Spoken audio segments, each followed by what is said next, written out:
नमस्कार, aerial news में आपका स्वागत है। मैं हूं आपके साथ में मोनिका। एक तरफ भ्रष्टाचार से जहां पूरा देश बेहाल है, वहीं बेरोजगारी से पूरा राजस्थान। और इसी सिलसिले में हम बात करेंगे सीआरपीएफ असिस्टेंट कमांडेंट विकास झाकड़ जी से। तो सर, पहला सवाल जो है मेरा सबसे पहले आपसे कि आपने इस भ्रष्टाचार और इस पेपर लीक मामले की वजह से अपना इस्तीफा दे दिया है, इसके पीछे क्या विचार है? जैसे मैडम आपने पहले बोला कि भ्रष्टाचार और साथ में राजस्थान त्रस्त है बेरोजगारी से, ये दोनों मामले आपस में जुड़े हुए हैं। बेरोजगारी एक समस्या है, पर भ्रष्टाचार की वजह से बेरोजगारी और बढ़ रही है। और जिनको हक मिलना चाहिए, जो मेहनती हैं, जो मेहनत करते हैं, दिन रात पढ़ाई की है, जिन्होंने बचपन से सपना देखा है, माँ बाप जो अपने बच्चों का भविष्य बनाने के लिए सेक्रीफाइस करते हैं, ऐसे बच्चों को न्याय नहीं मिल रहा। जो जितनी भी भर्तियाँ हो रही राजस्थान में, उन भर्तियों का हक कोई और मार रहा है, बेईमान लोग उनका हक खा रहे हैं। और जो मंत्री हैं, सरकार है, वो प्रायोजित तरीके से करवा रही है। तो इस चीज़ से मैं आहत होकर मैंने ये डिसीज़न लिया है। तो सर, आपको क्या लगता है जो आपने कुर्बानी दी है, क्या इस कुर्बानी से सरकार जो है वो अब नींद से जागेगी, या जो ये मांग है बेरोजगारों की राजस्थान में, उनको सुनेगी? सरकार को जगाने के लिए पहले विद्यार्थियों को जगाना होगा, विद्यार्थियों के अंदर के भय को निकालना होगा। सरकार उसको डराती है, उनको डराती है कि तुम धरना दोगे, एजिटेशन करोगे, आंदोलन करोगे, तुम्हारे खिलाफ केस दर्ज कर लिए जाएंगे। तो विद्यार्थी को उस चीज़ का डर लगता है। साथ में एक समस्या ये रहती है, उनके साथ में दुविधा ये रहती है कि विद्यार्थी पढ़ाई करे या आंदोलन करे, अपने हक की बात करे तो उसकी पढ़ाई डिस्टर्ब होगी, और यदि वो पढ़ाई करे तो रोड पे निकल के आवाज़ कौन उठाएगा। तो सरकार उसका फ़ायदा उठा रही है। और साथ साथ में सरकार क्या करती है कि विद्यार्थियों के जो भी ग्रुप हैं उनमें फूट डालने का काम करती है। जैसे कोई भी एक भर्ती, एक वैकेंसी निकलती है तो कोर्ट में केस चलता है, विवाद चलता है, एक ही भर्ती के एक ही क्वालिफाइड जो विद्यार्थी हैं उनमें आपस में कन्फ्लिक्ट हो जाता है। जैसे रिट में हुआ, जो लेवल 1 लेवल 2 में हो गया, उसके बाद में फिर उन्होंने और जो डिमांड उठवा दी 50,000 वैकेंसी की। तो ये कंट्रोवर्सी सरकार करके उनके खिलाफ जो आवाज़ उठाई जा रही है उनको तोड़ने की कोशिश करती है। और विद्यार्थियों के साथ साथ उनके जो गार्जियंस हैं उनका दायित्व तो भी उतना ही बनता है, क्योंकि विद्यार्थी है वो इतना टाइम नहीं दे सकता रोड पर निकल के, पर उनका माँ बाप जो हैं, उनके गार्जियंस जो हैं, उनको आना चाहिए, उनको आवाज़ उठानी चाहिए। उनके बच्चों के साथ नाइंसाफ़ी क्यों हो रही है, उनका हक क्यों मारा जा रहा है, प्रायोजित तरीके से जो धांधली हो रही है, तिल तिल करके विद्यार्थियों को मारा जा रहा है, एक तरीके से उनका खून चूसा जा रहा है। तो ये चीज़ बहुत ही हानिकारक है समाज के लिए, राज्य के लिए और देश के लिए भी।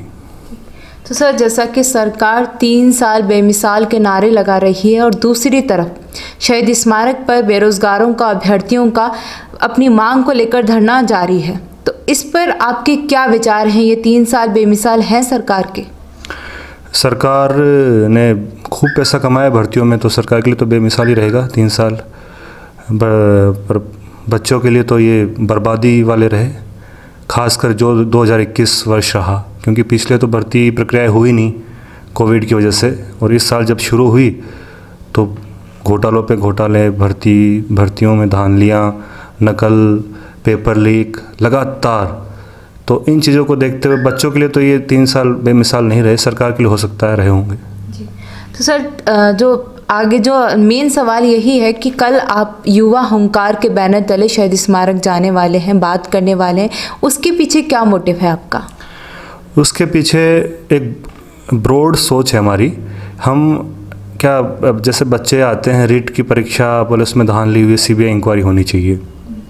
उससे पहले सब इंस्पेक्टर की जो भर्ती हुई उसमें भी 3 दिन लगातार पेपर चले थे, धांधलियाँ हुई थी, उसमें एसओजी जांच कर रही है। उससे पहले जेएन की भर्ती में भी एसओजी जांच कर रही है। लाइब्रेरियन की भर्ती हुई थी, उसमें भी एसओजी जांच कर रही है। कोर्ट में केस चल रहा है। तो पूरा जो सिस्टम है वो ख़राब कर रखा है। एक तरफ जांच हो रही है, दूसरी तरफ आप रिज़ल्ट भी डिक्लेयर कर रहे हैं, आप नियुक्तियां भी दे रहे हैं, तो ये कैसे पॉसिबल है? तो मेरा मतलब ये विद्यार्थियों से ये कहना था कि आप बार बार हर भर्तियों में घोटाले होंगे, ये ट्रेंड चल पड़ा है, नहीं रुकेंगे ये, जब तक सरकार को नहीं मजबूर करेंगे हम कि सख्त कदम उठाए तब तक सरकार ये करती रहेगी। तो अब एक सिस्टम बनना चाहिए। हम एक ऐसी कमेटी की मांग करते हैं जो एक ईमानदार जो कोई एक्टिविस्ट हो या सुप्रीम कोर्ट के, हाई कोर्ट के जज हों, उनकी अध्यक्षता में हो, और जो भी खामियां हमारी भर्ती प्रक्रियाओं में राजस्थान में, उन पे गहनता से वो अध्ययन करें, और जो भी सोशल जो NGOs इसमें एजुकेशन से जुड़े हुए हैं उनकी राय हो, जो स्टूडेंट के नॉन पॉलिटिकल ग्रुप हैं उनकी राय हो, साथ में जो अनुभवी RPSC UPSC के जो ये हैं मेंबर हों, ये सब उस कमेटी में हो, और बहुत शोध करके एक रिपोर्ट बनाए और उस रिपोर्ट को सरकार उसका कड़ाई से पालन करे। तो सर, एक बार आपने किसानों को लेकर भी अपने घर के सोना और जो जेवरात हैं उनको लेकर आप कलेक्टर के पास चले गए थे, तो वो क्या एक दृश्य था, उसके पीछे क्या विचार थे, आप एक बार बताइए। ये मैडम 2018 की बात है। मेरी पत्नी और हम दोनों गए थे झुंझुनू में। कलेक्टर उस समय थे दिनेश यादव जी थे, तो उनके पास हम गए थे। ज्ञापन दिया था मुख्यमंत्री जी के नाम पे कि किसानों के नाम पे एक राहत कोष जैसा कुछ होना चाहिए, किसान राहत कोष, क्योंकि किसान बेमौसम मार झेलता है। कभी सूखा पड़ जाता है, कभी बारिश ज़्यादा हो जाती है, कभी फसल ढंग से नहीं होती है, तो उसको तुरंत राहत देने के लिए कुछ न कुछ सरकार की तरफ से मदद मिले। तो कलेक्टर जो थे उन्होंने तो आगे आगे जो ज्ञापन है वो भेज दिया था। तो उसके बाद में वहाँ से तो कोई जवाब नहीं आया। फिर कलेक्टर बोले हम तो ये कैसे ले सकते हैं। तो फिर बाद में हमने ये तय किया था कि देश में जितने भी राज्य हैं, उस समय कश्मीर भी हुआ करता था राज्य, अब तो केंद्र शासित प्रदेश हो गया, तो 28 राज्य थे, तो डिवाइड करके हमने जितने जेवरात होते थे, तो हर राज्य में एक किसान को जो रकम बनती थी वो देने का हम पति पत्नी ने तय किया था। और हमारे झुंझुनू में एक किसान थी, विडो किसान, उनको हमारे यहाँ के एक सोशल एक्टिविस्ट हैं घासीराम जी वर्मा, जो शिक्षा के क्षेत्र में बहुत नाम है, अमेरिका में रहते हैं, तो उनके हाथों से हमने चेक दिलवाया था। तो वो हमने शुरुआत करी थी। उसके बाद में मैं जॉब में संभव नहीं था, फिर वहाँ से मैं पहले झारखंड था, उस समय मेरी पोस्टिंग थी, तो वहाँ से मैं जयपुर आ गया पोस्टिंग 2018 में। तो दूसरे स्टेट में जा पाना पॉसिबल नहीं हुआ मेरा। तो अब वो जो मैं बचे हुए जो स्टेट हैं, तो वो अब जब मैं जॉब में नहीं रहूँगा तो वो हम काम करने वाले हैं। तो सर, इसके बावजूद आपने अपनी तरफ से पहल करी किसानों को लेकर, लेकिन सरकार की तरफ से इसके बावजूद भी कोई प्रतिक्रिया आपको देखने को मिली या नहीं? ज्ञापन अब हम तो कलेक्टर साहब को दे के आए थे, उसका तो हमारे पास डायरेक्ट तो कोई उसका आया नहीं जवाब। तो सर, आपको शौर्य चक्र से भी नवाजा गया था, उसके पीछे क्या एक दृश्य रहा है, क्या एक कहानी रही, वो आप एक बार विस्तार से बताइए।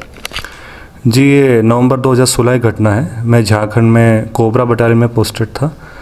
तो कोबरा जैसे उसकी फुल फॉर्म है commando battalion of resolute action, तो वो गुरिल्ला वारफेयर पे काम करती है, जहाँ पे नक्सल और माओइस्ट इफेक्टेड एरिया है वहाँ पे डिप्लॉय रहती है। तो एक ऑपरेशन लॉन्च किया था हमने, इसमें मैं कमांडर था। तो एक नदी है वहाँ पे नॉर्थ कोयल रिवर, उसके ऊपर हमारा मुठभेड़ हुई थी नक्सलियों के साथ में।